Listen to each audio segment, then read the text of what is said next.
Hello car lovers, driving the 2025 Buick Envista. This is the Avenir model, all equipped. What to say about this vehicle? First, a quick overview. The 2025 Buick Envista is a subcompact crossover from GM.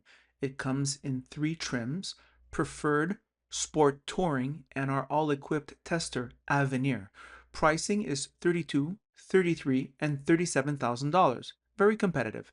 The exterior styling is tasteful and long, which leads to tremendous space inside, in front, and in the back for passengers, while the trunk size is average. The engine is a 1.2-liter three-cylinder turbo engine with 137 horsepower and 162 pounds of torque. It has a distinctive growl. It's front-wheel drive and also comes with a 6-speed automatic. The rear suspension is semi-independent except this all-equipped Avenir, which has a Watts link rear suspension, meant to have independent rear suspension-like characteristics.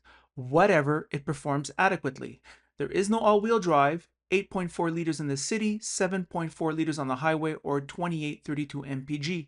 I certainly recommend this all-equipped version, which includes adaptive cruise, power moonroof, 19-inch wheels for the wheel maniacs, power liftgate, active noise cancellation, enhanced sound deadening, digital everything, and a convenient GM infotainment.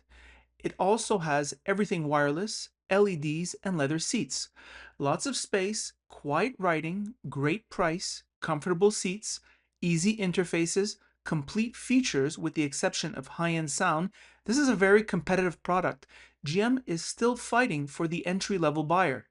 It is the beginning of November 2025, and GM is offering 0% financing for 60 months. All right, we're back to me now. What to say about this vehicle? We'll start with the exterior styling, which I find is very attractive. It's kind of like long for a subcompact SUV. Little note, I tried this vehicle on a vacation. Really, its sister car, the Chevrolet Trax. I did maybe 2,000-3,000 kilometers in it, and I was so thoroughly impressed with that. With the comfort of the seats, they really nailed that one. That used to be a GM weakness. It was perfectly comfortable. Long 7-hour days on the road in the Rockies. The power was not a problem. The road and wind noise was surprisingly good. The technology was easy enough to use. I had an Apple CarPlay plugged up, and everything was fine. It was just a flawless experience. It has to be. They're brand new vehicles, but nevertheless, it delivered. Now, in terms of the long-term reliability, let's get the elephant out of the room. We could argue that we see Chevrolet Bolts on the road. My father owns, I believe, a 2017 or 2018, which is going on soon 10 years, and he hasn't had any problems with it. So that says something about GM reliability. We see a lot of bolts on the road, and Quebec, that's a tough grind for cars. Lots of winters, lots of salt, lots of everything. However, I test drove the 2015 Chevrolet Cruze, one of my first reviews, and back in 2015 they were full on the road. Today I cannot see one Chevrolet Cruze on the road.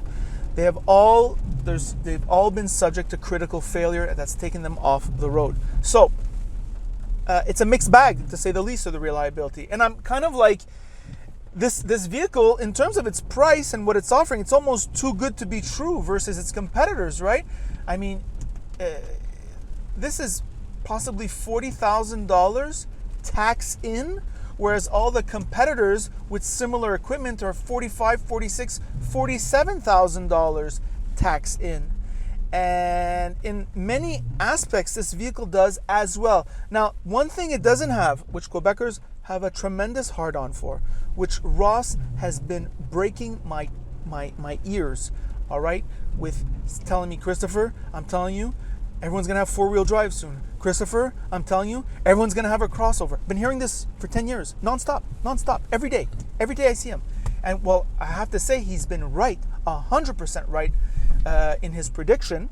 Seems evident today, was not that evident back then, so we'll give him credit for that. However, I must say that the lack of four-wheel drive may turn off some. That's the bottom line. Now, what you do get is an incredibly well-balanced vehicle. This interior space is, quite frankly, awesome. All right, Wonderful interior room. Pretty damn good room sitting in back. The trunk is cut into by the coupe-ish shape. However, you can put the seats down and you're gonna be able to drag anything from Costco, no problem. So very good on that level. The fuel economy is, I would say, standard fare, despite it being a 3-cylinder turbo. I would say that where it did well is on the highway on my trip to across Western Canada. Here we have I would say a mixed bag, hard touch here, a little bit soft touch here. This feels the GM interior cheap shop, I would say. However, it's kind of an unfair thing to say since the price is so much lower, right? And I think it's important to remark, where does GM score strongly versus its more expensive rivals? I think the seat comfort is way above average, which is unbelievable. I don't think I've ever said that about a base GM product.